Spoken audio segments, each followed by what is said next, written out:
As of today, more than 26 million voters have cast their ballots in early voting. The latest site to open this weekend, Fenway Park in Boston, where, as you can see, lines stretched around the stadium. And in this election, one voting bloc will be critical: women. They vote in higher numbers than men, nearly 10 million more in 2016. And today, as Nikole Killion reports, many rallied in the nation's capital to make their voices and votes heard.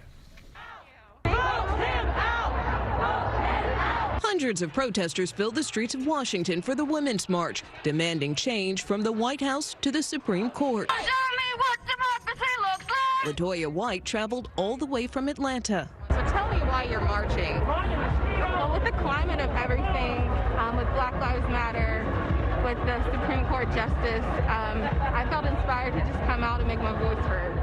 The Reed family brought their 2 boys. To teach my sons from a young age the importance of women's rights and equality. Turnout was far lower than the massive crowds following President Trump's inauguration. But in this new normal of protesting during a pandemic, the message largely remained the same. As a 22-year-old woman, I think my future is at stake. I don't want to see Donald Trump reelected. As part of their call to action, organizers are also doing digital outreach with a goal of texting up to 5 million female voters.